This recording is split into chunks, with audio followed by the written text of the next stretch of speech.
Assalamualaikum warahmatullahi wabarakatuh. Innal hamdalillah nahmaduhu wa nasta'inuhu wa nastaghfiruh wa na'udzu billahi min shururi anfusina wa min sayyiati a'malina. May yahdihillahu fala mudilla lahu wa may yudlil fala hadiyalah. Asyhadu an la ilaha illallah wahdahu la syarikalah wa asyhadu anna Muhammadan 'abduhu wa rasuluhu. Amma ba'du. Fa inna khairal kalami kalamullah wa khairal huda huda Muhammadin sallallahu alaihi wasallam. وشر الأمور محدثاتها وكل محدثة بدعة وكل بدعة ضلالة وكل ضلالة في النار. Alhamdulillah, kita rafakkan syukur kita kepada Allah Subhanahu Wa Taala yang mengumpulkan kita dalam majlis ilmu, yang telah memberikan kita kekuatan dan kesihatan untuk hadir dalam majlis ini, dan kita mengharapkan dengan majlis yang begini Allah istiqamahkan kita.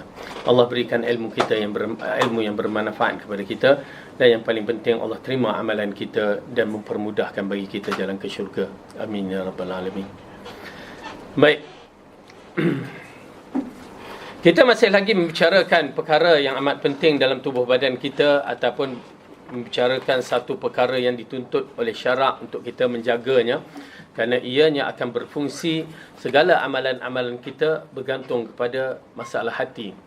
Yang kita telah membacakan hadis pada pelajaran-pelajaran yang lepas, bahawa hati ini seperti raja, maka ia perlu dijaga, perlu dibimbing, dan perlu diaturkan kehidupan hati kita ini dengan sebaik-baiknya. Kalau hati mati, walaupun jasad kita hidup, tidak ada gunanya. Oleh kerana itu, tuan-tuan dan perempuan, bersyukur kepada Allah yang telah memberi petunjuk kita untuk hadir dalam majlis ilmu. Kita bersyukur kerana apa? Kita berada di tempat yang telah membawakan kepada kefahaman Al-Quran dan As-Sunnah. Ya, cara nak membersihkan hati, cara nak membentukkan hati, cara nak mendidikkan hati. Kenapa? Kalau kita tersilap pilih tempat-tempat untuk mendidikkan hati, membersihkan hati, dia jadi lain lah nanti. Ya, tengah-tengah ada yang kak berjoget-joget sambil berzikir, kan? Ada pula kita buat perkara-perkara yang pelik cara nak membersihkan hati. Nauzubillah min zalik. Kejahilan itu datang. Tapi alhamdulillah, mudah-mudahan Allah berikan kita petunjuk untuk membersihkan hati kita, dan minta Allah bersihkan hati kita. Amin ya rabbal alamin. Baik. Jadi kita sambung balik pelajaran kita yang berkaitan dengan bab yang ke-9, muka surat 167, yang masih lagi kita membicarakan cara mensucikan hati dari kotoran najis. Yang ketiga, pengaruh maksiat dalam kesucian hati. Kerana apa? Seperti mana yang kita tahu, iman itu bertambah dan berkurang. Ya, bertambah dengan amalan, berkurang pun dengan maksiat.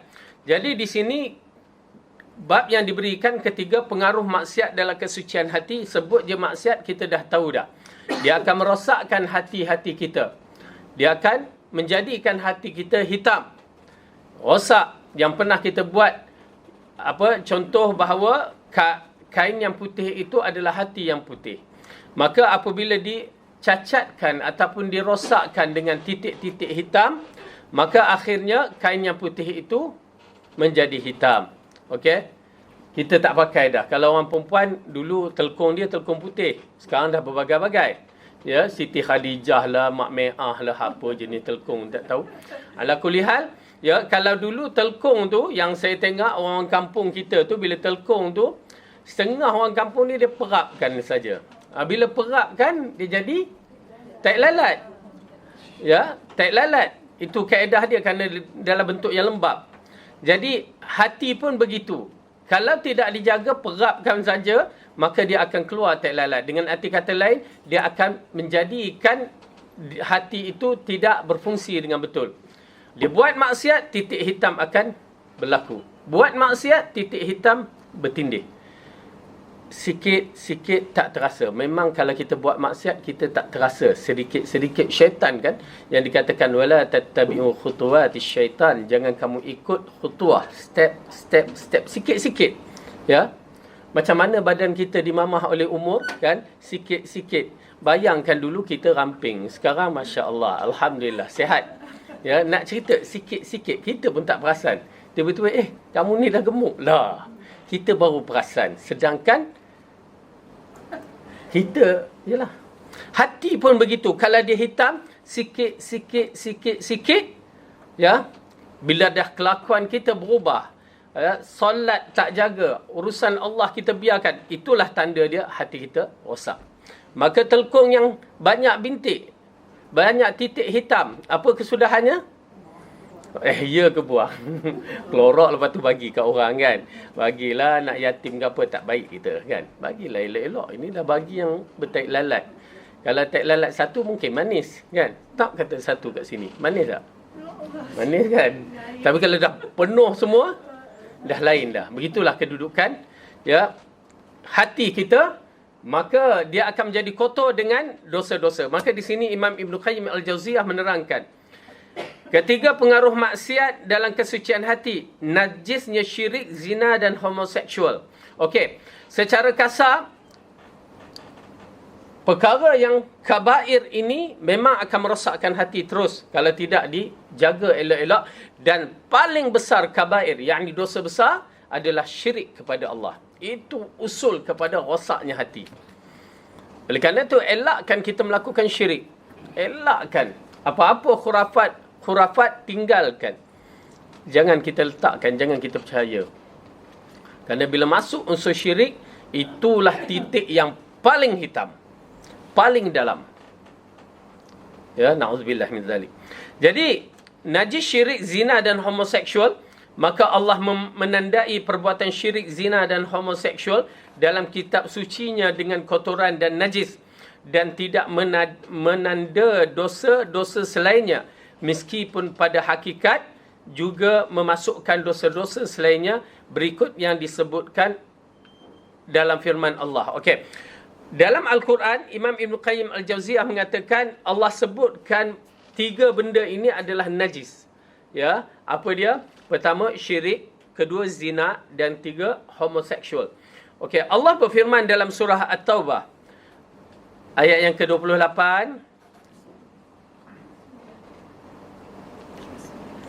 Okey. Surah At-Taubah ayat yang ke-28. Tengok Quran, buka.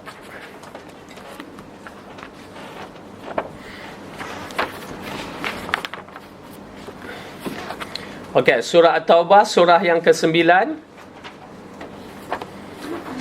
ayat yang ke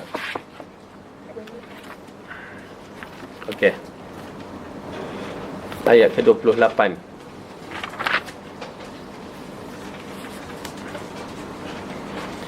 Muka surat 191. A'udzubillahi minasyaitonir rajim.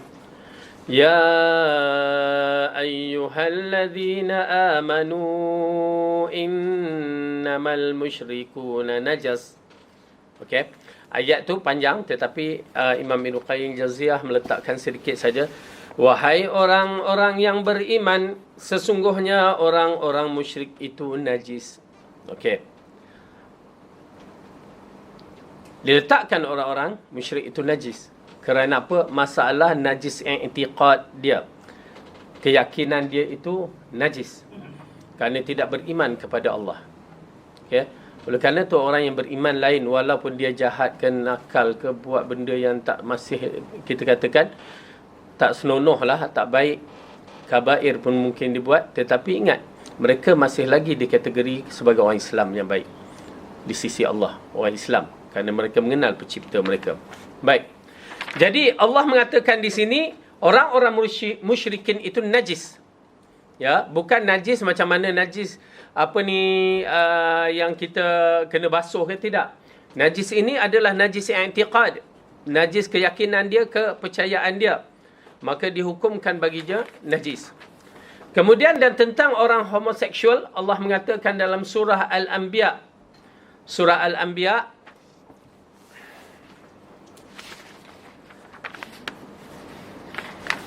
okey, buka surah Al-Anbiya, surah yang ke-21.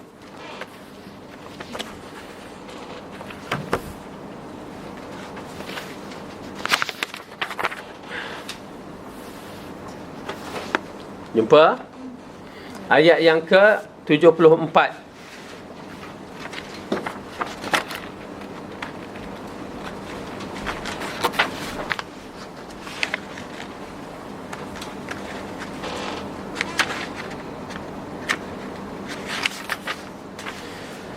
Muka surat 328. A'udzu billahi minasy syaithanir rajim.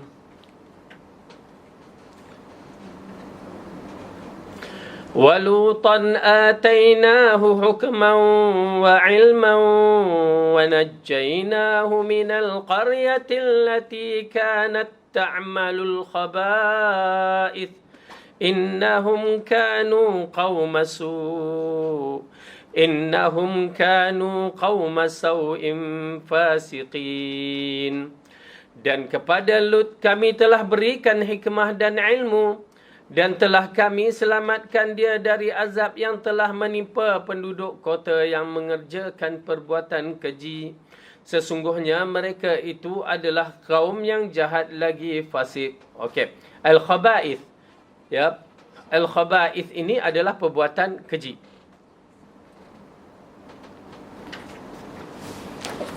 Okey. Jadi al-khaba'ith perbuatan keji. Kat mana kita baca lalu tu? Ya. Khaba'ith rasa pernah dengar kat mana ya? Masuk tandas kan? Oh, ke tak pernah dengar? Okey. Baik. Orang-orang homoseksual itu berkata sebagaimana yang disebutkan dalam firman Allah. Okey, kita ambil baca je terus. Akhriju ala lutim min qaryatikum innahum unasun yatatahharun. Usirlah Lut bersama keluarganya dari negerimu, kerana sesungguhnya mereka itu orang-orang yang mengaku dirinya bersih ataupun orang yang bersih di sini. Ya, mereka memperumpamakan Lut, mengejek Nabi Lut itu dalam keadaan yang begini. Ya, subhanallah. Tuan-tuan dan puan-puan, ya, Nabi pun pernah kena ejek. Oleh kerana itu pada hari Rasulullah menerima wahyu, ya, apabila Waraqah ibn Naufal, bapa saudara Khadijah tu yang beragama Kristian, mengatakan itulah namus, yakni Jibril yang turun kepada semua para nabi sebelum kamu. Okey. Lalu kamu akan dikeluarkan oleh kaum kamu. Terkejut dia. Kaum aku akan keluarkan, tak logik di akal. Kenapa? Dengan sifat Nabi Muhammad yang terpuji itu. Dia mendapat gelaran Al-Amin, diiktiraf oleh penduduk Mekah pada ketika itu. Tiba-tiba dia akan dikeluarkan. Ya, itulah tabiat para nabi dan para pendukung dakwah. Okay, Nabi Lut sendiri nampak macam mana orang kaum dia mengejek. Ya, keluarkan mereka. Jangan bagi mereka tinggal di negeri ini. Ya, negeri bukan taman. Taman tun ke tak? Negeri. Nak dikeluarkan dari negeri. Dan kita tahu, kita faham dalam ayat ini, dan kita tengok bagaimana yang dikatakan lautan mati itu. Laut mati kan. Itulah besarnya kawasan yang disebutkan para nabi bila diutuskan bukan bilangan sedikit. Paling kurang 100,000 lebih. Ya, pada kaum, satu kaum. Okey. Mereka mengakui di samping kesyirikan dan kekafiran mereka bahawa mereka adalah orang-orang yang keji dan najis, dan mengakui bahawa Lut beserta keluarganya adalah orang yang bersih kerana mereka menjauhi hal-hal tersebut. Okey, dengan arti kata lain, Nabi Lut, ya, dan keluarga dia menjaga pribadi mereka daripada melakukan maksiat, perkara yang haram. Lalu mereka kena kutuk. Oleh kerana itu, tuan-tuan dan puan-puan, bila ujian yang datang begini, kalau kita berasa kita berada di atas jalan yang betul, bukan kita rasa, dan kita insya-Allah berada di atas jalan yang betul, maka biarlah orang nak kata apa-apa. Ya, takkan disebabkan orang kata kita nak cenderung kepada mereka, tak. Kita berdiri di atas ilmu, bukan berdiri di atas emosi kita, tak. Ya, kita berdiri di atas ilmu dan keyakinan kita bahawa kita berada di atas Quran dan Sunnah, maka bergerak. Jangan takut orang kata apa. Bagi saya, wallahu a'lam, minta Allah sabatkan, kita tak perlu takut. Ya, kita tak perlu takut dalam bab ini. Cuma cara kita berhadapan sahaja. Ya, nak mengalah tidak.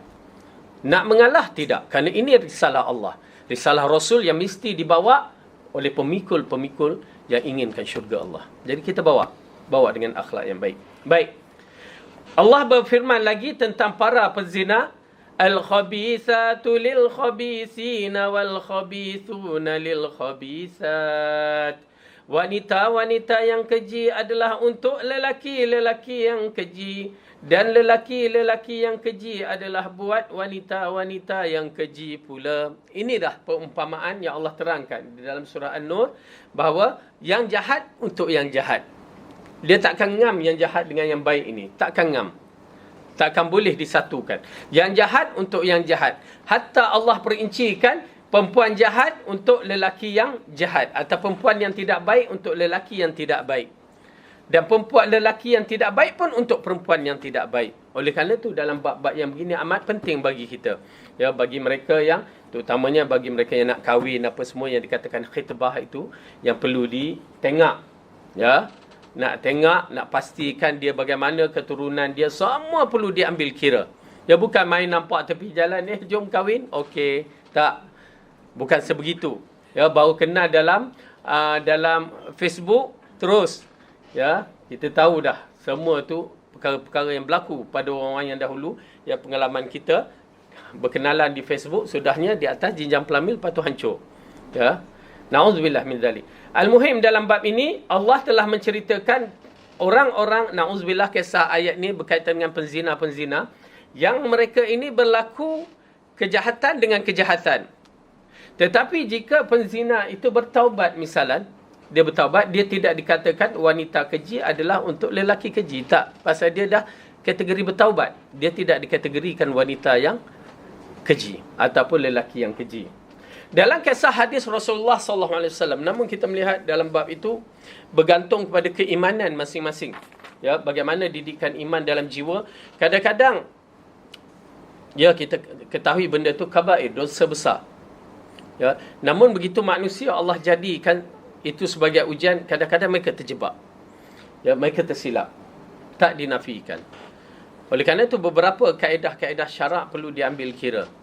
Misalnya perkara ini berlaku di zaman Rasulullah SAW. Ya, seperti wanita yang telah mengandung anak, lalu dia bertemu dengan Rasulullah SAW untuk didirikan had. Hukum hudud. Kan? Subhanallah. Satu benda yang agak menarik. Ya, mereka itu bila di zaman Rasulullah, mereka datang bertaubat, ikhlaskan diri. Bukan senang untuk mengikhlaskan diri, datang untuk bertaubat begitu. Depan Rasulullah. Kalau bertaubat seorang-seorang tu tak jadi masalah. Tapi kerana dia berkaitan dengan hukum had, hukum hudud, dia sanggup datang bertemu dengan Rasulullah untuk dihukum. Subhanallah. Wanita, bukan lelaki. Lelaki ada juga. Dalam kisah tu Ma'iz, seorang lelaki datang juga bertemu dengan Rasulullah.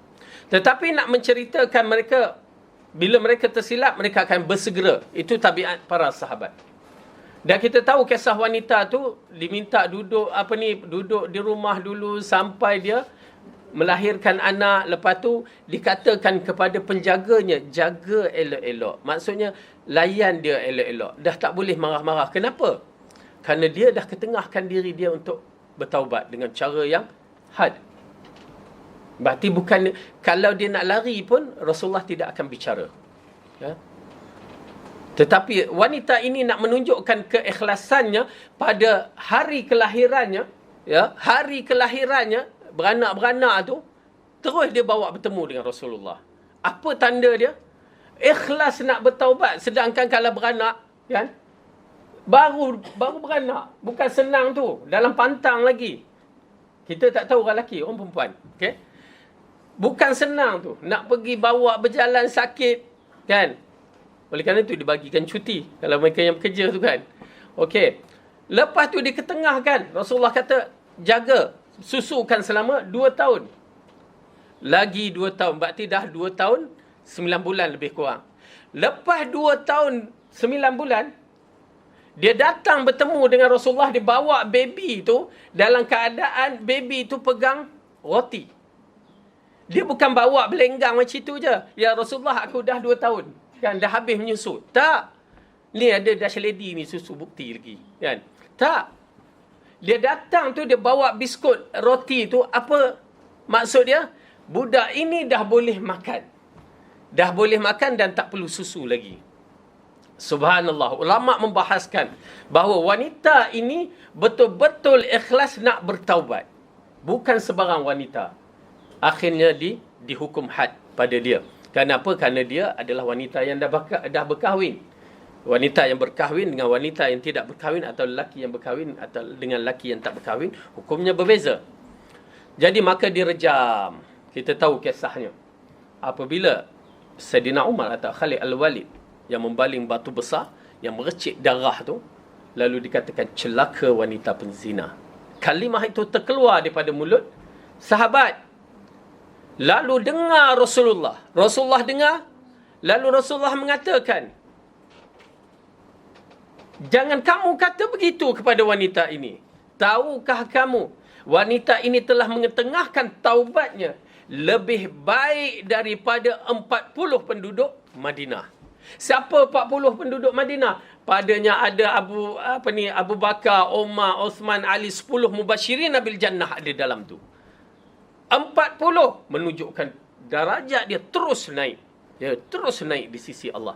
Dan ini dia kedudukan orang-orang yang seperti mereka. Memang tidak dinafikan, terjebak juga. Seperti Ma'iz.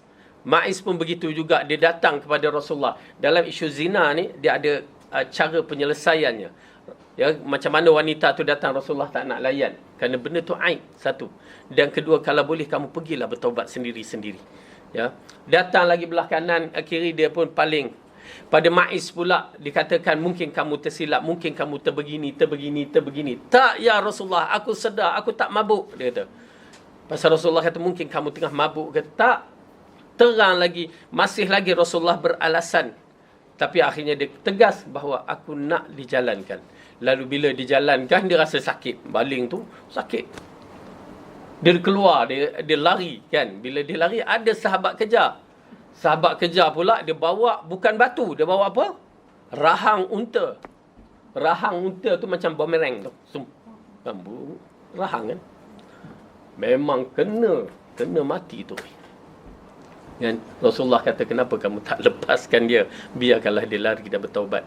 Tetapi nak menceritakan benda ini berlaku dan memerlukan keikhlasan dalam siri taubat. Oleh kerana itu, ayat al-khabithatu lil-khabithin, ya, ini bagi mereka yang tidak bertaubat di kalangan penzina-penzina. Tetapi bila sampai tahap penzina itu bertaubat, maka ayat ini bukan untuk mereka. Ya, penting. Dan yang kedua, perkara ini kita kena tahu juga sebagai satu ilmu kepada kita. Apabila kita telah melakukan jenis-jenis dosa kabair yang begini, jangan dicerita pada orang. Jangan diceritakan kepada orang. Rahsia kita dengan Allah cukup. Satu.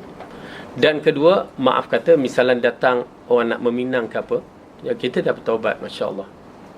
Orang-orang ni dah bertaubat. Tapi bila datang nak meminang, ya, tidak dibenarkan. Cukup. Kita tak boleh cerita benda-benda yang begini. Kerana dia dah bertaubat.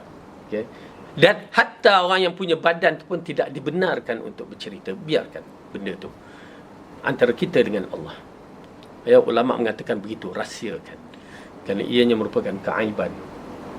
Okay. Tapi kalau orang nak pinang, contohnya bukan saya lah. Nak pinang Ustaz kan. Lepas tu anak, katakan anak ini, kata anak ni dah buat maksiat. Ini kita sebagai parents, bukan kewajipan kita berterus terang dengan orang yang nak pinang tu. Because it's unfair lah kalau lelaki tu tak tahu yang anak you ni dah buat maksiat tersebut. Dari segi tu Ustaz, kita ada kalau ikutkan sunnah, kita tidak bercerita dalam bab tu. Kita boleh menceritakan aib anak kita dari sudut kecacatan dia ke, ya, atau ialah bentuk-bentuk macam kecacatan pada tubuh badan anak kita, itu dibenarkan bercerita. Tetapi dari sudut maruah yang begitu, kita melihat seelok-eloknya dirahsiakan. Okey. so biar Ya. anak tu sendiri yang kalau dia nak Tak perlu cerita asalnya, tak perlu. Tetapi ialah kita berhadapan dengan isu zaman sekarang. Ya, semuanya ada dalam album handphone manusia ni yang ada perasaan dengki dan khianat. Itu je kita takut. Kalau sampai macam itu, wallahualam lah. Ya. Tapi asalnya dirahsiakan. Tidak perlu diceritakan. So macam saya cakap ni, kalau kita yang anak perempuan, kalau kita pula nak pinangkan untuk anak lelaki kita kan, Kalau belah sana tak berterus terang, tak ke kita rasa. Wallahu alam. Wallahu alam. Tak tahu juga nak cakap. Tapi kalau yang kami belajar tu, usulnya tidak perlu diceritakan. Perlu tengok balik fatwa macam mana fatwa. Tapi saya rasa Syekh Saleh Utsaimin pun sendiri berkata begitu. Ya, tetapi itulah, kalau kita berada di zaman sekarang dah lain dah. Memang zaman sekarang dah lain. Pasal zaman dahulu dengan tidak ada teknologi ni, jadi banyak rahsia dapat ditutup. Ya, alhamdulillah kekal. Tetapi zaman sekarang ni bukan dah kahwin, sebelum kahwin bertunang tu rahsia dah terbongkar. Kan? Jadi wallahu a'lam dalam bab yang begini. Allahu akbar, ya, ujian kita. Ya, pasal kita dapat benda ni terbongkar. Dalam kisah ada bila orang bercerita macam itulah, dia cerita dia nak meminang, bila masuk Minang datang mesej orang lain. Habis gambar yang perempuan tu start A sampai Z. Nak buat macam mana tu? Tekan dia macam mana kan? Perasaan kasih dah ada. Kan? Tiba-tiba berlaku begitu. Macam mana? Wallahualam, tak tahu kita nak jawab. Ya. Itu di antara fitnah lah, kita katakan. Fitnah teknologi zaman sekarang. Subhanallah. Macam semalam pun saya ada berbincang dengan seseorang, begitu juga. Dia kata dia cuba nak menegur. Kan? Adalah satu ustaz tu di bahagian utara. Dia cuba nak tegur. Tiba-tiba ustaz tu keluarkan maklumat dia. Ustaz tu boleh kenal, dia kan hanya tak kenal pun asalnya. Tapi ustaz tu kenal lah seorang perempuan tu. Dia keluarkan maklumat. Dahsyat. Kata macam tu sekali ustaz tu tak boleh ditegur ke apa kan. Tapi begitu keadaannya. Dia akan mencari keburukan seorang tu. Iya kak? Dari mana dari segi pandangan ulama, berdosa yang besar pun kita berahsiakan. Ya, rahsiakan. Sampai bila-bila. Ya, sampai bila-bila. Sampai kita bertemu dengan Allah. Orang lain nak bongkar itu lain cerita. Tetapi kita dah bertaubat dan minta bersabar. Bila berhadapan dengan fitnah tu, orang bongkar apa semua, minta bersabar dan sabar, serah pada Allah. Aku dah bertaubat misalnya. Itu kalau urusan berbentuk peribadi lah. Ya, kalau urusan bentuk dengan orang lain tu perlu minta maaf apa semua kan. Maknanya kena bertaubat sampai seikhlas-ikhlas kita. Kita tak tahu Allah terima ke tidak kan, tapi kita mengharap Allah terima. Tetapi kita teruskan bertaubat, menandakan keikhlasan orang itu bertaubat sehingga mati dia bertaubat.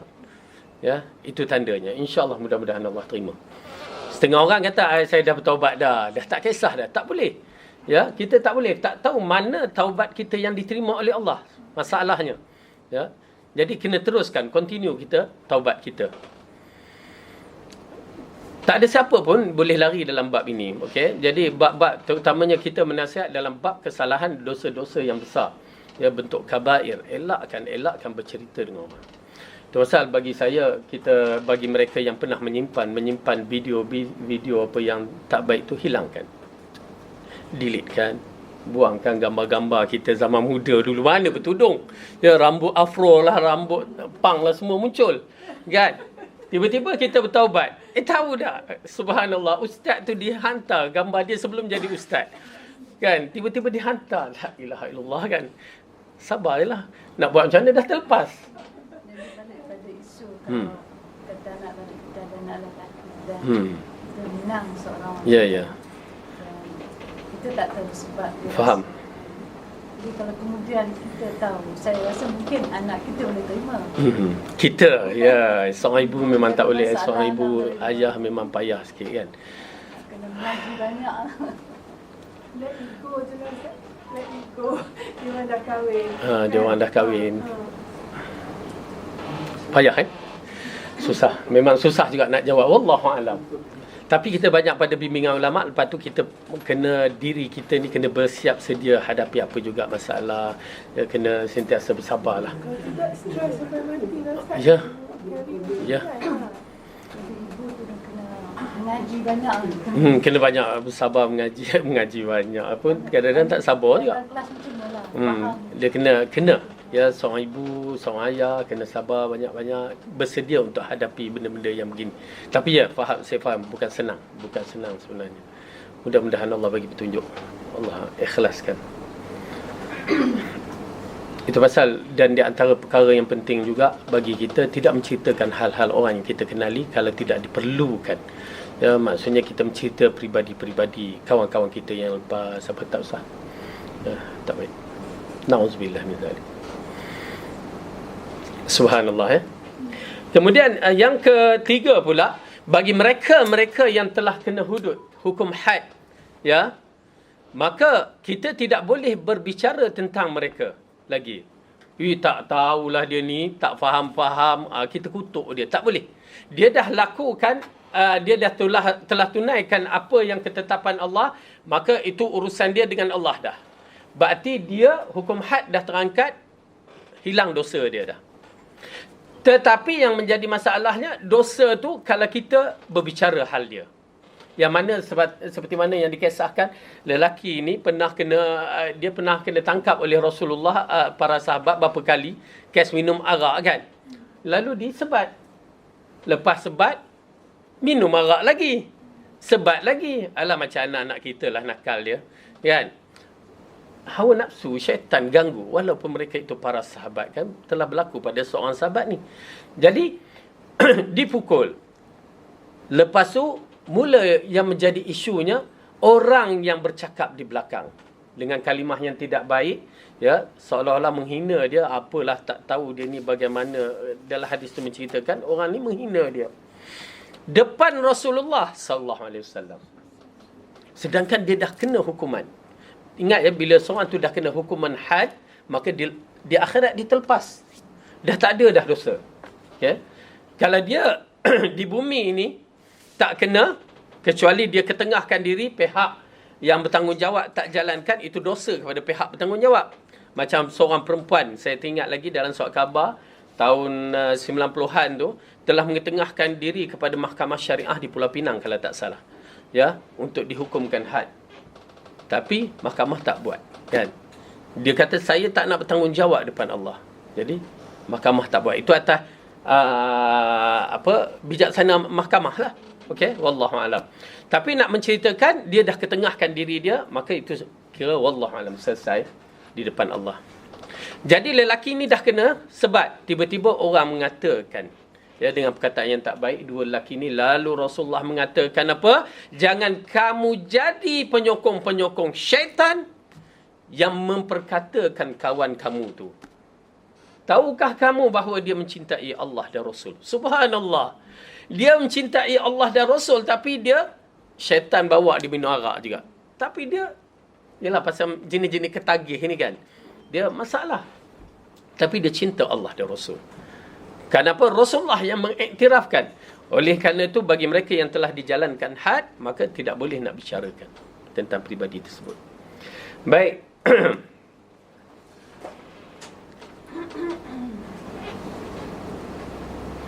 Najisnya syirik ada dua. Kita dah belajar, ini dia masuk macam bab fiqah pula. Ya. Najis syirik terbahagi menjadi dua macam, iaitu najis mughaladzah dan najis mukhaffafah. Kalau masalah fiqah, najis apa satu lagi? Aywa, mutawasitah. Kena belajar tu. Kita belajar fiqah mazhab Syafi'i ni, benda tu ada. Supaya kita, dia asalnya untuk dibezakan aja. Ya, tak apa pun tak apa. Tapi mughaladzah, ya, dikatakan ghalidh, berat. Kalau mazhab Syafi'i apa dia? Najis berat? Fiqah? Lupa dah. Kalau mazhab Syafi'i dikatakan najis itu anjing dan babi. Okey. Tapi bila kita belajar fiqh sunnah, dia jadi lain lah sikit. Okey. Kemudian di sini mukhaffafah. Kalau najis mukhaffafah apa dia? Kucing-kucing. Macam mana? Kencing anak yang belum 2 tahun. Belum makan. Betul? Tak ada yang tak setuju. Kak. Aywa, anak lelaki kencing kanak-kanak lelaki yang belum 2 tahun, yang masih menyusui ibu, tak makan lagi. Ya, kalau tahnik apa tu tak apa. Dia tak makan yang mengenyangkan walaupun sekali. Itu dia. Itu mukhafafah. Macam mana basuh dia? Dia lapkan tempat tu ataupun pada ni renjiskan. Kenapa? Beriman kepada Allah dan Rasul. Cukup. Jangan banyak bicara. Ya. Kalau mughaladzah pula tadi, macam mana? Sama. Macam mana sama tu? Okey, 7 kali. 1 dengan air tanah. Bukan dengan tanah, dengan air tanah. Okey. 7 kali, 6 kali tu dengan air biasa. Okey, cantik dah. Okey, tu dah boleh jadi ustazah fiqh lah. Ustaz fiqh. Okey, pada dalam mazhab Syafi'i juga ada najis mutawasitah yang dibasuhkan. Ya, dibasuhkan dengan air ataupun dengan tanah ataupun dengan batu. Okey, dalam istinja ya, dengan batu, kalau dengan air batu, lepas tu yang lain dengan air batu, tanah, air, alat-alat yang boleh mensucikan, mutawasitah. Dia najis itulah paling banyak pada kita. Ya. Baik. Jadi Imam Ibn Qayyim Al-Jauziyah mengetengahkan najis syirik ada 2, mughalazah dan mukhafafah. Okey. Najis mughalazah adalah syirik besar yang tidak akan diampunkan Allah sebab Allah tidak mengampuni dosa syirik. Sedangkan najis mukhafafah adalah syirik kecil seperti riak, berbuat untuk makhluk, bersumpah dengan makhluk, takut dan berharap kepada makhluk. Okey. Di sini dibahagikan kepada 2, mughalazah. Bila saya menyebutkan syirik, bila ulama menyebutkan syirik, maka kategori adalah dosa yang terbesar. Syirik dosa yang terbesar. Walaupun dia syirik kecil. Dia kategori syirik. Alah, tak apa syirik kecil. Tak. Syirik kecil tetap syirik. Maka hukumnya besar. Okey. Hatta membunuh itu pun kecil lagi dibanding dosa syirik ini. Berarti walaupun syirik kecil tetap besar. Kerana dia membatalkan amalan. Okey, baik. Jadi syirik yang besar tidak akan diampuni oleh Allah sebab Allah tidak mengampuni dosa syirik. Ini berdalilkan dalam surah Al-Ma'idah. Ya, Allah menceritakan dia tidak akan ampunkan dosa syirik. Dosa syirik ini yang clear, penyembahan berhala, i'tiqad kepada berhala ataupun i'tiqad selain daripada Allah sebagai Tuhan tu, maka itu semua kategori syirik. Dia dah bertaubat, lepas tu dia buat lagi permainan dalam bab itu, boleh kufur jatuhnya, memang tidak akan diampunkan berbandingkan dengan orang yang jahil. Itu lain kategori dia. Okey, baik. Kemudian sedangkan najis syirik kecil itu mukhafafah, seperti riak, mempamerkan amalan dia kepada makhluk, berbuat untuk makhluk, bersumpah dengan makhluk, takut dan berharap kepada makhluk. Okey, riak mempamerkan perbuatan kepada manusia. Makhluk ini manusia. Ya, kalimah tu agak umum, makhluk. Kalau kita buat, kita tunjuk kat kucing macam mana? Ya, aku solat khusyuk bagi kucing tengok. Itu bukan riak. Itu sakit mental. Ya. Okay, riak menunjukkan. Begitu juga mengumpat. Asal mengumpat macam mana? Kalau kita cakap seorang-seorang, teruklah kat Me'ah tu, gini-gini. Itu tak dikatakan mengumpat pasal kita seorang. Itu dikatakan gila. Okey. Itu tak mengumpat, itu kata gila. Tetapi mengumpat sab ada seorang. Dah itulah mengumpat. Tapi Ustaz, kalau dizahirkan, ada malaikat still cantik lah dia keluarkan kata-kata yang tak elok. Tapi tak mengumpat. Dia bukan mengumpat. Dia kata tak elok aja. Dosa juga kan. Tak baiklah. Dosa lah.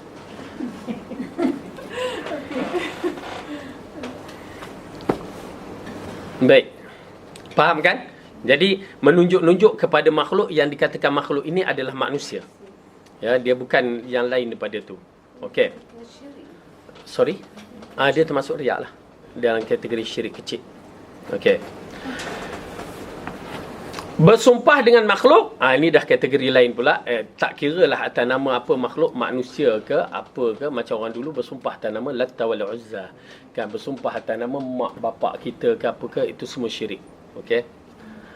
Takut dan berharap kepada makhluk. Okey, ini dikategorikan. Najis syirik adalah ainiyah. Konkret terlihat kerana itu Allah menjadikan syirik sebagai najis. najas, bukan najis. Okey, dia letakkan najas di sini. Kerana najas adalah materi dari najis. Allah telah mengatakan innamal musyrikuna najis dengan kasrah tetapi dengan fathah najasun. Okey, sebab najasun adalah zat itu sendiri. Sedangkan najisun adalah sesuatu yang kena najis. Maka jika baju terkena kencing, ia menjadi najis. Sedangkan kencing itu adalah benda najis tu. Sesuatu yang paling najis adalah syirik. Sebagaimana ia adalah kezaliman yang paling zalim. Ala kulli hal, nak menceritakan kedudukan syirik itu adalah najis. Secara bahasa dalam syarak, najas adalah sesuatu yang jijik yang harus dijauhi. Ia tidak dipegang, dicium baunya atau dilihat. Apalagi untuk dicampurkan. Kerana ia sangat menjijikkan dan naluri yang normal akan lari darinya. Semakin sempurna kehidupan dan rasa malu seseorang, maka semakin tinggi dan kuat keinginannya untuk lari dari dan menjauhi darinya, yakni syirik. Okey. Diterangkan di sini kedudukan syirik ini dari sudut logiknya manusia tak boleh terima. Asalnya manusia dari kehidupan fitrah mereka yang bersih tak boleh nak terima. Tetapi dah bercampur, akhirnya mereka menerima. Itu. Dan berbahaya. Berbahaya kenapa? Bila dah dipercaya benda yang kotor itu baik, maka tak boleh nak buat apa-apa lah. Benda dah clear kotor, dikatakan baik juga. Macam mana tu ya? Ya, susah kita dalam bab ini. Apabila kita katakan syirik itu tak boleh, begini, orang tak nak terima. Tapi bila kita kata kereta ni tak elok apa semua, orang boleh terima pula. Memang start tak boleh. Tak ada siapa pula nak.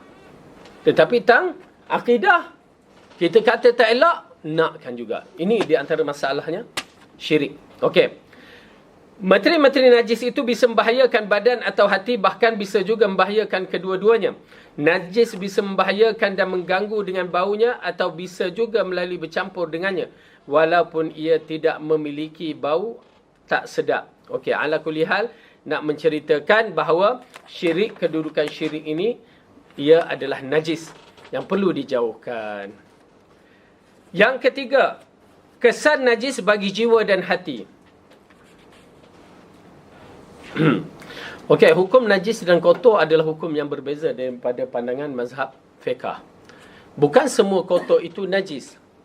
Tetapi semua najis itu kotor walaupun tak nampak kotor. Faham kan? Bukan semua kotor itu najis. Ya, balik-balik budak berlumpur, kan? Itu kotor. Anjing yang minum dalam bekas air tak nampak kotor, kan? Nampak masih bersih tapi najis. Mughalazah pula tu. Ya, oleh kerana tu bukan semua kotor itu najis, tetapi semua najis itu kotor walaupun nampak bersih. Kesan najis bagi jiwa dan hati. Najis terkadang tampak dan bisa dirasakan, tetapi terkadang pula maknawi dan tersembunyi. Jiwa dan hati pun bisa dikalahkan oleh keburukan dan najis itu. Bahkan hingga orang yang memiliki hati yang hidup akan bisa mencium bau keburukan dari jiwa dan hati yang buruk itu, dan mereka tersakit dari bau itu. Sebagaimana orang-orang yang mencium bau busuk. Kebanyakan bau itu keluar dari keringatnya sehingga keringatnya berbau busuk. Sesungguhnya kebusukan jiwa dan hati yang mengalir lebih banyak ke dalam batin daripada lahiriahnya, dan keringat itu mengalir dari dalam batin. Okey. Najis yang diceritakan ini, najis yang i'tiqad ini dalam keadaannya ya dipancarkan keluar seperti mana najis pada kotor-kotoran itu dinampakkan dari luar daripada bau dia, bentuk dia, kan. Tetapi najis pada i'tiqad ini datang dalam keadaan perbuatan dia, keyakinan dia. Terpaksa kita akan merasa sakit bila tengok orang. Kita alhamdulillah dah belajar Quran Sunnah, kan. Tiba-tiba kita pergi majlis-majlis tertentu, kita tengok orang buat bercanggah dengan Quran Sunnah. Tak tenteram. Memang tak tenteram. Itu dia, pertembungan antara bersih dengan tidak bersih. Kalau boleh majlis tu kita nak keluar, tapi dah saudara mara ada, kita pula duduk tengah, kan, tak boleh nak lari. Jadi masalah. Habis ustaz buat macam mana? Ambil lah ayat Quran mana, baca je lah sendiri-sendiri, kan. Kadang-kadang tu Idak pun duduk kat dapur, ya. Jangan tak kata raikan majlis jugalah. Dah jiran-jiran saudara mara kan. Nanti saudara mara kata sombong pula. Duduk je kat dapur. Okey, jadi itu dia. Kita orang yang beriman ini lain. Tetapi ada kaedah yang menceritakan kedudukan orang yang beriman di akhir zaman ini, ya, yang dikatakan ghuraba. Kan? Ghuraba ni dia asing pasal dia bersih. Bersih ni dia asing. Orang yang lain itu, ya, melihat dia, kenapa dia terasing sangat? Beza dengan kita. Yalah, masyarakat yang banyak tak betul jalannya. Kita asing. Tetapi asing kita asing yang lain. Asing yang mengislahkan. Dia akan mengislahkan masyarakat sewaktu dalam keadaan masyarakat rosak. Oleh kerana itu, bagi kita yang bertaraf ghuraba, orang yang asing, orang yang dagang ini, dia kena ada akhlak dia. Dia tak boleh sesuka hati nak maki hamun ataupun nak, yalah, kita tak setuju dalam majlis yang macam saya misalkan tadi. Majlis, ya, majlis apa, doa, apa, kenduri mati lah apa kan. Kita tak setuju, kita dah belajar kan. Okay, nak marah tu kan. Tak boleh kan? Tak boleh. Kerana dah tertanam kat akar umbi mereka. Maka bersabar. Ada jalan dia. Kan? Maka kesabaran tu diambil kira. Okey. Subhanallah. Ujian bagi kita yang faham belajar agama. Itu pasal Allah katakan tak sama orang yang ada ilmu dengan orang yang tak ada ilmu. Tak sama. Orang yang celik, orang yang buta. Oleh kerana itu ingat, tuan-tuan dan puan-puan, di akhirat nanti pun takkan berlaku persamaan orang yang alim dengan orang yang jahil. Orang yang ada ilmu dengan orang yang jahil. Tak sama di atas titian sirat. Siapa yang dulu, siapa yang kemudian. Semua bergantung pada kita. Maka saya nasihat pada usia-usia kita yang begini, belajar lagi. Belajar. Allah berikan kita yayasan ta'lim untuk kita mencari ilmu. Belajar.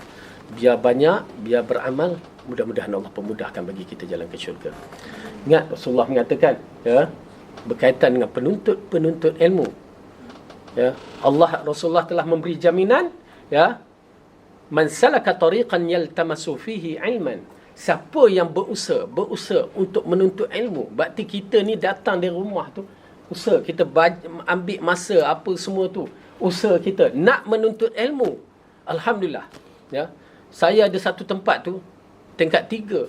Makcik tu, tangga tu betul-betul macam tu. Makcik tu sampai merangkak. Dah sakit lutut, nak naik tangga tapi nak belajar. Ya, subhanallah kan. Sampai merangkak. Man salaka tariqan yaltamasu fihi ilman. Rasulullah kata apa? Sahhalallahu lahu tariqan ilal jannah. Allah akan permudahkan baginya jalan ke syurga. Tak nak ke? Simple je. Ya. Mudah aja. Jadi, mantapkan ilmu kita. Ya, alhamdulillah. Saya nasihat sungguh-sungguh dalam bab ini. Kerana kita, perbezaan itu dah nampak di dunia, di akhirat nanti lagi berbeza. Yang Rasulullah kata di atas titian sirat itu, lampu cahaya itu keluar berbeza-beza. Yang paling kecil seperti lampu picit yang berada di ibu jari kaki. Ada yang seperti cahaya bukit, cahaya tepi jalan, cahaya mengikut keadaan. Dan kelajuan pun tidak sama. Tuan-tuan dan perempuan, itu semua disebabkan iman kita, ilmu kita dan amalan kita dan iman kita diambil kira. Subhanallah. InsyaAllah Allah pemudahkan bagi kita. Amin ya Rabbal. Saya tengok makcik tu, kesan dia macam tu kan. Ada 2-3 orang makcik. Ya Allah jadikan orang tua ni, perempuan, maaflah, kebanyakan perempuan sakit lutut. Ya, tak tahu kenapa. Berat dia ke apa? Okay. Berat bersalin. Salin tu yang kita kalah. Kalau berat tu mungkin kan. Baik. Kesan dia macam tu. Company bangunan tu buat lift untuk depa. Buat lift. Masya-Allah. Baik. Tapi tak apalah, syarikat tu beli bangunan tu kan, bolehlah buat. Subhanallah. Dekat mana tadi? Okey, kesan najis bagi jiwa dan hati. Najis terkadang, okey, dah habis ni kan. Oleh karenanya, orang yang soleh memiliki keringat yang baik, tidak berbau, dan Rasulullah adalah orang yang paling baik dan wangi keringatnya. Okey, ini berkaitan dengan masalah-masalah akidah juga, dan dikaitkan dalam masalah satu perkara yang agak menarik lah. Ya, orang yang soleh dalam keadaan kemunculan amalan-amalan soleh mereka itu baik. Dan dikaitkan pula dengan keringat ini, yakni peluh ini, peluh Rasulullah adalah peluh yang baik. Melalui pengalaman saya dalam bab pengurusan jenazah, okay, kita kaitkan sedikit bila sebut bab ini. Alhamdulillah saya mula belajar urusan jenazah tu mula umur 11 tahun, 10 tahun 11. Mak paksa. Dah kita tengok mayat tu macam tengok hantu je, takut. Kecil-kecil kan otak kita ni. Mak paksa pergi urus jenazah. Dengar je kematian, pergi kamu. Mak paksa. Memang terpaksa. Urus lepas tu pakcik-pakcik yang urus jenazah tu kadang-kadang mereka ni saja nak kena kita. Pula ada. Sekali tu kena jenazah budak mati lemas. Bila budak mati lemas tu, darah keluar ke hidung. Kita tak tahu apa pengurusan. Pakcik tu kata, kamu duduk dekat kepala dia. Pangkukan macam tu. La ilaha illallah. Kita tengok tu, tak boleh nak tidur malam lepas tu. Kan? Pasal tak ada pengalaman. Di antara pengalaman baru. Dan di antara pengalaman tu, salah satunya, yang tu waktu tu saya dah usia 15 tahun. Seorang lelaki ni, biasa mayat ni, mayat lemah lain, tapi mayat biasa kalau mati dalam beberapa jam, macam malam mati, pagi baru nak urus, tak apa. Tak bau lagi setengah. Kebanyakannya begitu kan. Tapi pakcik ni, ya, mati waktu maghrib ke isyak macam tu. Malam, pagi tu pukul 9 nak dimandikan. Berbau. Kuat baunya. Dulu pula tak ada topping macam tu kan. Dia pun tak bawa pun. Letak kemian pun tak boleh. Bau kuat. Tapi kita kenal dia. Orang tak semayang. Tak pernah pergi solat. Wallahualam. Ya, tapi tak pernah pergi solat. Jumaat tak nampak. Yalah, saya duduk sekampung kan. Kita tahu orang mana yang tak pernah pergi solat ni kan. Jumaat tak nampak. Masjid yang dekat pun tak pergi. Surau yang dekat tu tak pergi. Ya. Kesan pada wallahualam, amalan lain tak tahulah, tapi memang bau. Ya. Bayangkan, na'udzubillah min zalik. Okey. Jadi nak cerita keringat Rasulullah, masya-Allah, ya, mempunyai bau yang harum. Ummu Sulaim pernah menanyakan hal langsung kepada Rasulullah dan dia mencium sendiri bau keringat baginda. Ia berkata keringatnya lebih harum daripada minyak wangi yang terbaik. Okey, ini kelebihan daripada Rasulullah sallallahu alaihi wasallam. Allah jadikan keringat dia berbau harum sehingga di kalangan Ummahatul Mukminin ambil simpan, yes, jadikan minyak wangi. Okey, kerana tabarruk, berkat daripada tubuh badan Rasulullah sallallahu alaihi wasallam. Pada Rasulullah ada keberkatan dia. Okey.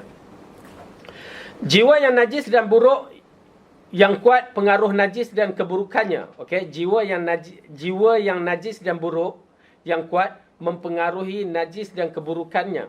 Maka akan tampak pada tubuhnya. Sedangkan jiwa yang baik, maka terjadi adalah sebaliknya. Jika najis dan kekejian itu tidak ada dalam jiwa, maka keringat yang keluar darinya adalah seperti wanginya minyak kasturi yang terbaik di muka bumi. Sedangkan yang sebaliknya, maka seperti bau bangkai yang paling busuk yang pernah ditemu di atas muka bumi. Ya, ini di antara perkara yang menggerunkanlah. Itu pasal orang yang mati dalam keadaan yang beriman lain. Mati dalam keadaan syahid lain, kan? Dan mati dalam keadaan yang tak semayang ni lain. Dia berbagai-bagai bentuk kematian. Minta lindung kepada Allah kita daripada mati su'ul khatimah. Amin ya rabbal alamin. Okey, jadi ini gambaran yang diceritakan bahawa berkaitan dengan kesan daripada najis kepada i'tiqad dia. Tapi tuan-tuan dan puan-puan, agak menarik di antara qaul-qaul ulama salaf tabi'in, ya, sahabat-sahabat Nabi tabi'in lah kalau tak salah, apabila dia mengatakan, apabila aku melakukan dosa, aku nampak kesan dia pada keluarga dia. Perangai isteri berubah, anak berubah, ya, kenderaan dia berubah. Itu yang disebutkan. Saya tak ingat siapa yang menyebut ni, tapi saya baca. Kesan daripada dosa yang dibuat, nampak perubahan kepada keluarga dan anak-anak dan juga binatang yang dia tunggangi. Subhanallah, agak menarik dalam bab itu. Ya, macam seolah-olah ada kaitan antara satu sama lain. Dan dia bersegera bertaubat, istighfar. Alah, macamlah saya cerita tu kan. Bila saya nak menghafal Quran, duk tengok tu je terus kesan. Dia jadi hati tu lain dah. Na'udzubillah min zalik. Ustaz, saya pernah dengar kawan Ustaz pun dia cakap macam tu. Sekali tu dia ternampak kaki wanita. Lepas tu macam Ustaz jugalah. Tak boleh for betul Ustaz. Tak baik bagi misal macam Ustaz lah. Itu berlaku. Tetapi dia ternampak. Ya, dia tak tengok lagi. Tak tahulah pula, tak tanya. Kan. Itu yang berlaku pada Imam Asy-Syafi'i rahimahullah, ya. Saat dia menghafal Quran, menghafal kitab. Itu yang dia kata syakautu ila waqi'an su'hifzi. Aku mengadu pada Waqi' tentang hafalan aku. Lepas tu Waqi' nasihatkan, sesungguhnya ilmu itu adalah cahaya, dan cahaya tidak akan diberi kepada orang melakukan maksiat. Nampak tak? Pasal kita nak menghafal Quran ni, cahaya sampai sekarang kita susah nak hafal. Pasal banyak sangat maksiat berlaku depan-depan mata kita. Wallahu musta'an. Pada Allah kita mengadulah. Tak apa, insya-Allah kita berusaha buat yang terbaik. Yang keempat, kesan dampak yang diakibatkan syirik. Ketika syirik adalah satu kezaliman yang paling zalim, keburukan yang paling buruk, dan kemungkaran yang paling mungkar, maka ia menjadi suatu yang paling dibenci Allah dan paling dimurkainya. Okey. Dalam bab ini, kita kena faham elok-elok bahawa syirik adalah satu amalan yang paling jahat sekali. Kita bila orang kata buat syirik, pergi ke kubur, tak terasa apa-apa teruknya. Tapi mat tu dia mencuri. Mencuri, cepat je kan. Kalau kata berzina, sebenarnya syirik lebih besar daripada segala-galanya. Ya. Itu kaedah dia. Kena faham ini. Syirik lebih besar daripada berzina, merompak, makan riba, apa lagi semua. Kerana dia kedudukan yang pertama urusan kita dengan Allah. Oleh kerana itu, kalau kita menyaksikan semua dosa ada ruang untuk bertaubat, tetapi syirik tidak ada ruang untuk bertaubat. Kecuali kejahilan dia. Berdalilkan ayat, okey buka. Allah sebut 2 kali dalam surah An-Nisa. 2 kali. Surah An-Nisa, surah yang ke-4.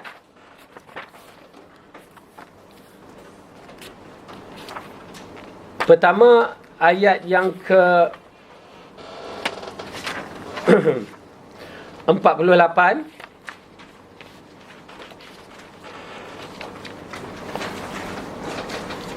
Tulis dulu 48, dan satu lagi ayat yang ke-116 dalam surah yang sama. Saya bacakan. A'udzu billahi minasyaitonir rajim. Inna Allah la yaghfiru an yushraka bihi wa yaghfiru ma duna dzalika liman yasha'. Wa man yushrik billahi faqad iftara isman 'azima. Sesungguhnya Allah tidak akan mengampuni dosa syirik, dan Dia mengampuni segala dosa yang selain dari syirik itu bagi siapa yang dikehendakinya. Sesiapa yang mempersekutukan Allah, maka sesungguhnya ia telah berbuat dosa yang amat besar. Okay? Jadi ayat ni Allah mengatakan dia tak akan ampun dosa syirik, tapi dosa lain dia akan ampun pada siapa yang dikehendaki. Jangan kita ambil, Allah akan ampun. Dia tak perasan pada siapa yang dikehendaki. Jadi jangan buat dosa. Itu dia usulnya. Asalnya jangan buat dosa. Kerana kita takut Allah tak ampun. Tapi nak menceritakan syirik, kedudukannya tinggi. Lepas tu ayat dalam 116, Allah mengatakan, kita tengok kalimahnya sama. Inna Allah la yaghfiru an yushraka bihi wa yaghfiru ma duna dzalika liman yasha'. Wa man yushrik billahi faqad dhalla dhalalan ba'ida. Sesungguhnya Allah tidak mengampuni dosa mempersekutukannya dengan sesuatu, dan Dia mengampuni dosa yang selain dari syirik itu bagi siapa yang dikehendakinya. Sesiapa yang mempersekutukan sesuatu dengan Allah, maka sesungguhnya dia tersesat sejauh-jauhnya. Okay. Jadi nampak tak? Tuan-tuan dan perempuan, berhati-hatilah walaupun syirik itu syirik kecil. Jangan main-main. Ya, ingat syirik kecil lagi besar daripada perkara-perkara yang kabair. Yang macam Imam Zahabi tulis 76 kabair tu, ya, syirik kedudukan pertama. Yang lain tu 75 tu ada peluang untuk diampunkan dosa. Subhanallah, Maha Suci Allah. Nampak simple tu, ingat. Sebenarnya saya banyak tekan ni terutamanya anak-anak muda zaman sekarang, berkaitan dengan hantu, kepercayaan mereka kepada hantu tu. Syirik. Percaya pada hantu. Syirik. Sampai takut dia tu lain. Pum, blackout. Zoom. Kan? Cuba sebut Allah. Macam mana perasaan mereka? Rasa tak ada apa-apa kan? Pum, sebut hantu. Oh, menjerit. Oh, kan? Nauzubillah. Syirik tu. Tapi hantu tak. Hantu tidak pernah wujud di muka bumi. Syaitan okey, saya terima. Syaitan saya terima.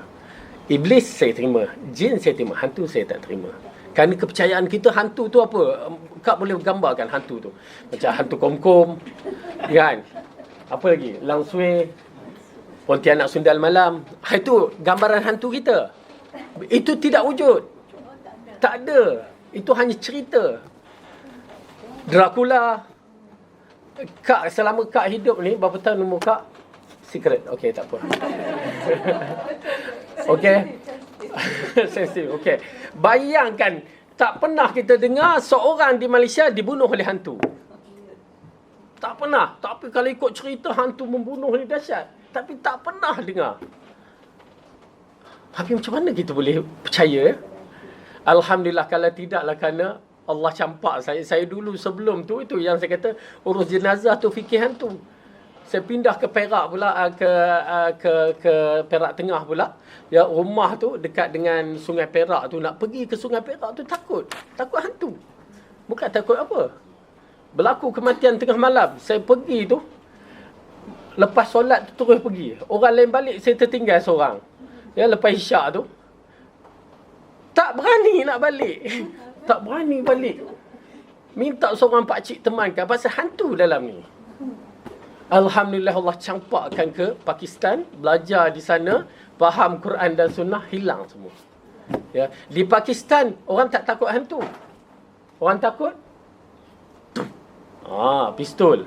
Tengah-tengah makan malam, tembak kawan dia, haru kan. Jalan tengah malam sana tak takut apa, takut orang jahat je, tu je. Ya. Sampai itu pasal waktu saya ingat, saya ingat balik. Ya, kami bila dah faham tu, saya tak pernah ajar anak-anak saya ni bab hantu. Ni anak saya yang seorang ni, dia berada di Pakistan dalam usia yang begitu, 3 tahun, 4 tahun. Lepas tu balik Malaysia tak sampai sebulan. Dia waktu tu lari. Kenapa Umaymah? Kenapa? Atu. Lah, siapa pula lah anak aku ni. Sampai Malaysia pula ada benda tu. Alhamdulillah. Ya. Oleh kerana tu, benda ni adalah syirik. Sampai kita tak berani pergi kubur. Cuba tanya, kenapa tak berani pergi kubur? Ambil siang tak berani, malam lagi lah tak berani. Sebab apa? Pasal cerita-cerita dalam tu, hantu muncul di kubur.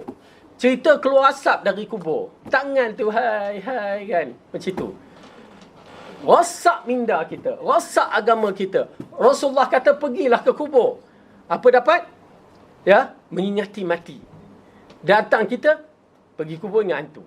Habis bercanggah. Hilang pahala ziarah kubur. Hilang pahala kita mengingati akhirat. Nampak tak kesan daripada hantu? Seorang budak tu dah mengaji universiti, rumah banglo. Ya, saya mengajar apa semua. Lepas tu bapak kata, Ustaz tolong nasihat dia. Kenapa? Tandas dalam rumah. Keluar je, pergi, dah tandas. Takut nak pergi. Sebab apa? Kan dia tengok cerita hantu, nak pergi ke bilik air pun takut. Nampak tak kesan? Syirik. Syirik. Pum kata bunyi kat dapur. Allah. Kan. Bukan tinggal orang. Dia kerung bunyi macam orang makan benda crunchy tu. Ini jin ni. Jin tak apa lagi lah. Tapi kefahaman dia tu benda yang pelik-pelik. Jangan. Okey. Puncanya. Saya katakan puncanya salah faham kita terhadap hantu ni kesan daripada orang kena rasuk. Orang kena rasuk mata mereka ini menampak kawan-kawan syaitan tu ya, pakai mata dia tengok kawan-kawan dia. Itu yang saya, kalau nak buka cerita rasa tak apa nak sedap, tapi kena buka juga kepada anak-anak muda dengar. Jangan duduk di tandas tu lama-lama. Okey. Saya ni, kami waktu tu berada di satu sekolah tahfiz dulu di Ampang ni. Tiba-tiba datang seorang, "Ustaz, tolong Ustaz." "Kenapa?" kata. "Anak saya ni keluar tandas terus meracau." Mula malas nak pergi kan. Tapi dia minta juga tolong. Okey, jom kita pergi. Saya bawa seorang ustaz. Seorang ustaz ni, inilah pengalaman pertama. Tapi yang kelakar tu boleh keluar mastika pula. Dia punya pengalaman berikutnya tu agak tak apa nak kena lah bagi saya. Pengalaman dia mengubat orang ni, budak perempuan ni, budak dalam lingkungan 17 tahun. Okey. Keluar tandas, meracau. Saya kata, okey, kami datanglah tengok. Rumah kita tengok rumah lah dulu kan. Rumah kalau ada gambar apa semua, problem lah. Ada patung apa semua, problem. Ada alat muzik pula, lagi problem. Okey. Tak apalah, kita kata settlekan yang mana boleh. Lepas tu, kita baca. Okey, kita baca. Alhamdulillah, baca tak banyak. Ya, kita baca 3 kul, Fatihah, ayat kursi, ayat Baqarah 108. Lepas tu kita langkau surah Jin, Saffat dengan surah Yunus sedikit. Surah Yunus tu kita ambil daripada awal, sikit je baca. Wow, baca. Waktu baca tu dia jegir mata dia. Yang tu kita takut. Tak nafikan. Waktu dia jegir tu, kalau tak ada keberanian kita takut. Pasal jegir dia bukan jegir ni. Jegir dengan merah mata dia apa semua. Yang kita ada pengalaman sikit, bila dia jegir kita tutup macam tu kan. Tak pun nak layan, bacalah Quran. Yang kawan saya tengok. Pasal apa, lepas aja acara tu dia kata, "Ustaz, kalau Ustaz lari, tadi saya lari." Dia takut kan. Itu yang plan, tiba-tiba keluar mastika pula dia punya cerita. Okey, ala kulli hal, lepas kita baca, saya baca surah Yunus yang terakhir tu. Tak panjang baca, ya. Rasanya dalam 2 muka surat dia meraung tu. Okey, dah terbaring. Biasanya bila syaitan tu keluar daripada tubuh badan tu, ya, melalui kaki kiri terutamanya, tanya dia, ada rasa apa? Rasa sakit pada ibu jari kaki kiri. Dia macam kena cucuk. Itu biasanya keluar lah tu. Ya, alhamdulillah. Lepas tu, okey, cerita apa? Macam mana terjadi? Dengar elok-elok. Okey. Oleh kerana tu, ada adab masuk tandas kena ada. Baca doa masuk tandas. Ya. Lepas tu, bila nak tanggal pakaian pun baca doa. Itu pengalaman lain pula. Lepas tu, jangan duduk lama tandas tu. Ini sejam 2 jam dia seorang. Dia kata, waktu saya tengok cermin. Kan? Bila saya tengok cermin, tiba-tiba muka tu bukan muka saya. Okey. Muka tu bukan muka saya. Terkejut tu. Kena rasuk tu. Kawan tu pinjamlah mata dia. Budak ni kalau ikutkan kaedah, dia dah memang ada. Jadi bila tengok tu kawan dia muncul, dia pun tak bersedia. Itu je. Itu puncanya. Datang dia buatkan cerita. Cerita hantu Mak Limah, cerita apa lagi? Berbagai-bagai cerita. Okey. Sebenarnya tak ada. Benda ni tak ada. Benda ini bergantung pada rasukan dia. Ustaz, misalnya tandas tu. Sekarang ni tandas macam yang bersih, cantik. Cantik daripada bilik. Adakah masih jadi tempat syaitan? Ya. Tak ada najis. Kita mengatakan tandas walaupun cantik macam mana, bukanlah tempat tidur, bukan tempat bertenggek, tempat duduk nak makan ke apa ke. Ia masih lagi tempat dikategorikan tempat yang mesti dibacakan doa nak masuk. Ya. Kena pula zaman sekarang tandas dah bergabung dengan bilik air kan. Lagi. Jadi lama lagi kan. Kalau dulu lama kita tahu dia orang dulu basuh kain dalam tandas kan. Pasal washing machine tak ada. Sekarang dengar tu, ya. Anak-anak muda jangan lama bertenggek kat tandas tu. Kena pula ada cermin. Ini bila menghadap cermin dah berjam juga. Baik. Main handphone dalam tandas. Itu lagi sakit. Ada yang makan Maggi dalam tandas pun. Baik. Okey. Jadi sebenarnya hantu itu dia teori yang diberikan. Kalau apa-apa pun kita kena faham bahawa kewujudan hantu dalam bentuk yang diceritakan tak wujud sebenarnya.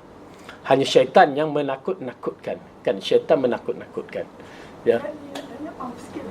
So kalau pandangan lelaki ya, kalau dia nampak perempuan yang tak bertudung tu lagi cantik, ada yang menutup aurat, tu adalah mata syaitan ke apa?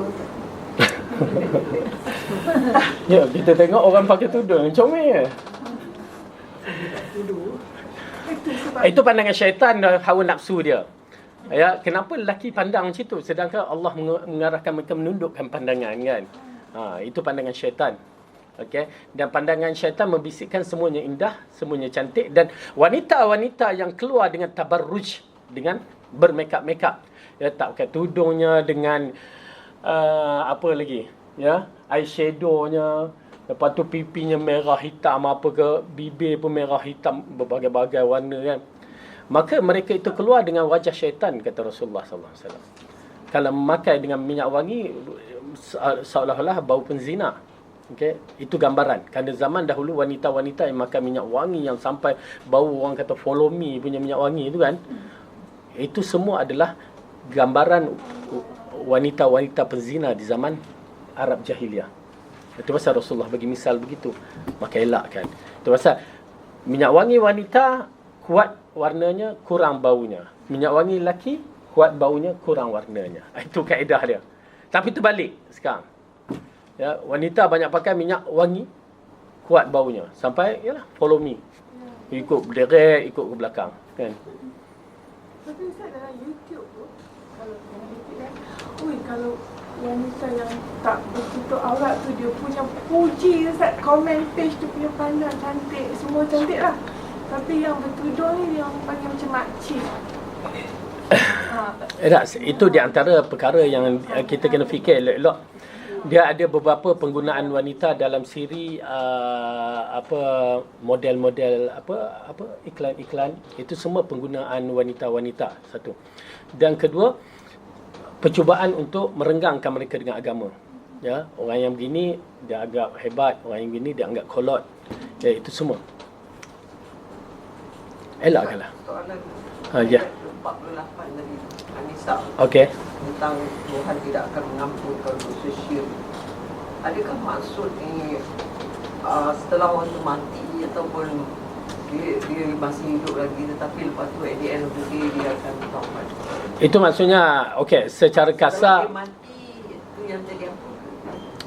Kalau okey, ayat ini dia berkaitan dengan orang yang melakukan berterusan dan tidak ada dirinya untuk bertaubat lah kan sampai dia mati. Tetapi apa-apa pun kita kena faham bahawa pertama, Islam ini tidak boleh dipermain-mainkan.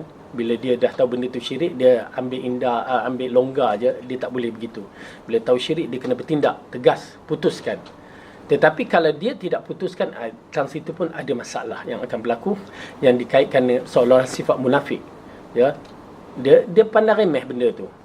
Dan itu juga termasuk yang ditakuti, golongan yang tidak diampunkan.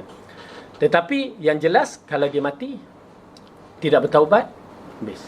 Tetapi kalau dia mati bertaubat, ikhlas, dengan betul-betul ikhlas, ya, itu ada ruang lagi. Wallahu a'lam. Okey. Kenapa? Kerana peristiwa-peristiwa di akhirat nanti lagi menggambarkan bagaimana dengan syafaat Rasulullah dibebaskan ahli neraka tu. Tetapi ingat, ahli neraka itu dibebaskan bukan orang yang syirik, musyrikin. Orang yang ada masalah syirik. Tak. Mungkin masalah kabair. Itu pasal kedudukan syirik itu besar. Sukar. Na'udzubillah min zalik. Okey, baik. Kita tengok lagi.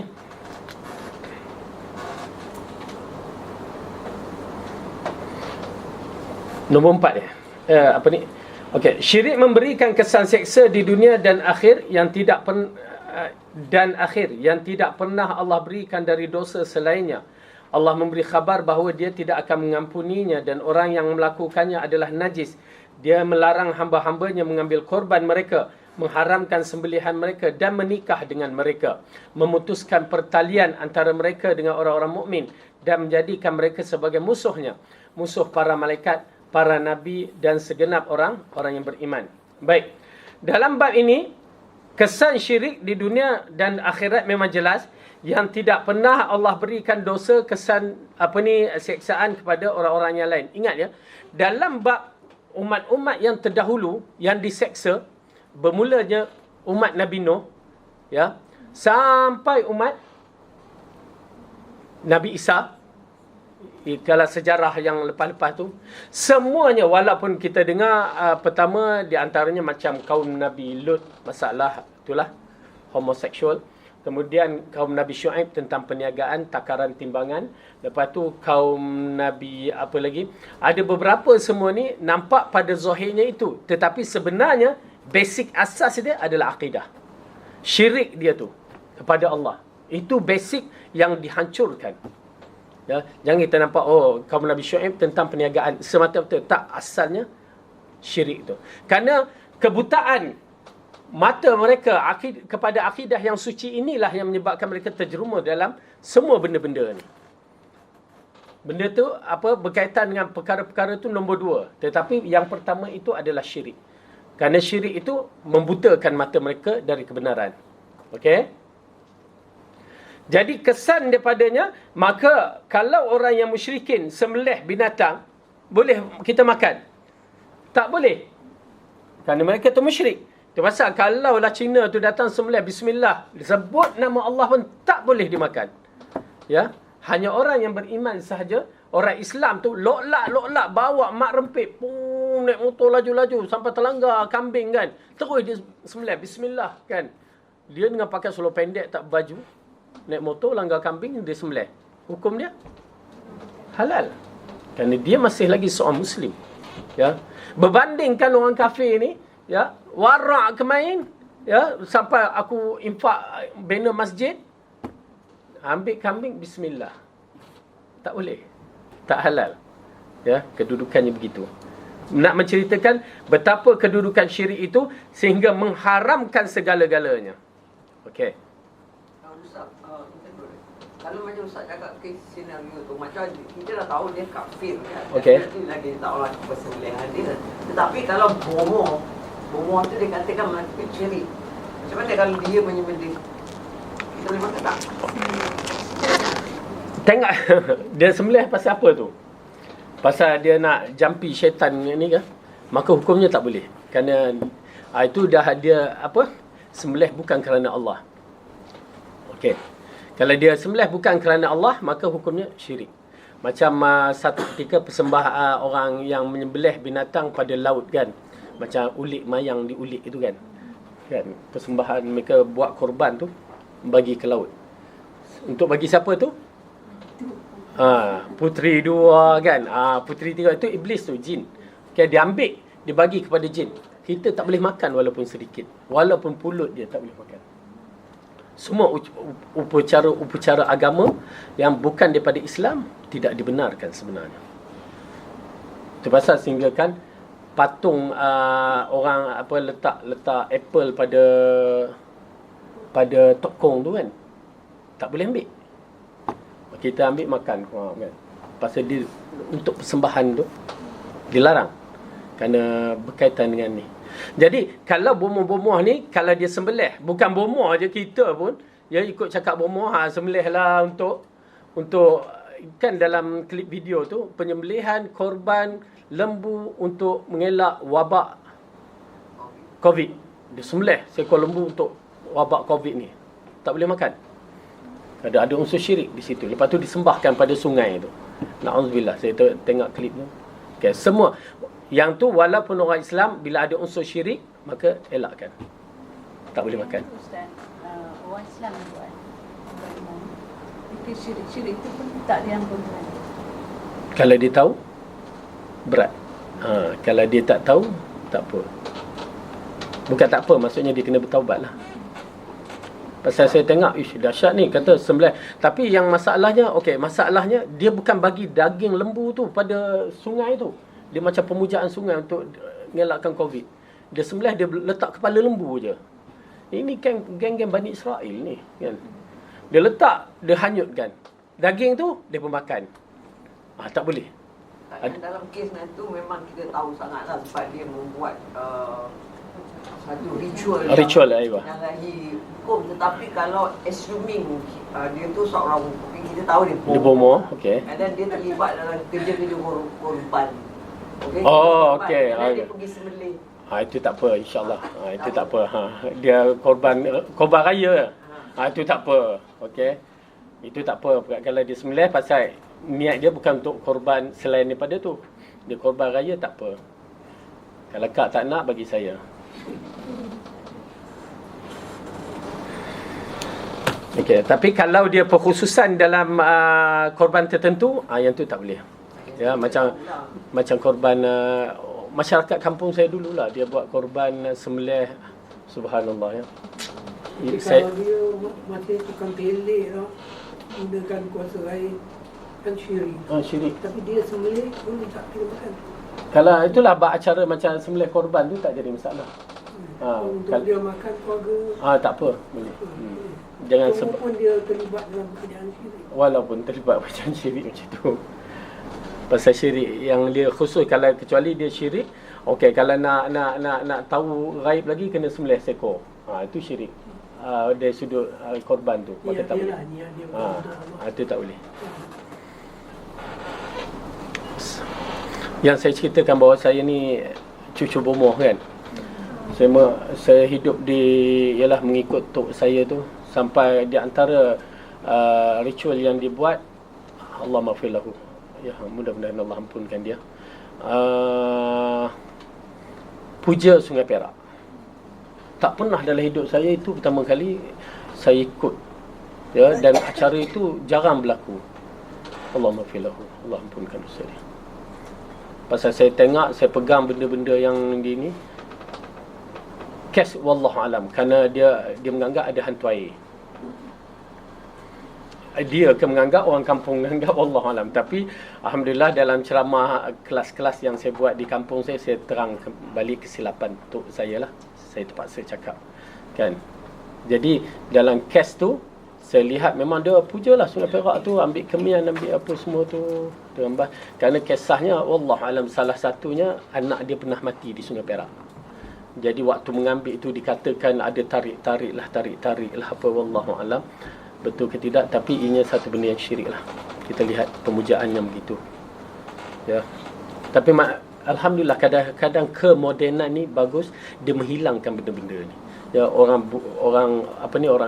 terbuka pemikiran dia, menyebabkan tak boleh nak terima. Alhamdulillah, itu dia antara kebaikan yang kita nampak. Ya. Dan mudah-mudahan Allah ampunkan dia. Baik, kita habiskan sikit lagi. Mana tadi?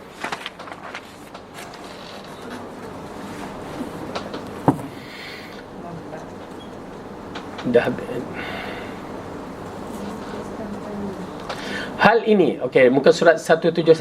Hal ini kerana syirik mencederai hak rububiyah Allah, ya, mengurangi keagungannya dan satu prasangka buruk terhadap Tuhan semesta alam, sebagaimana firman Allah, a'udzubillahi minasyaitonirrajim, dalam surah Al-Fatah, wa yu'adzibal munafiqina wal munafiqati wal musyrikina wal musyrikat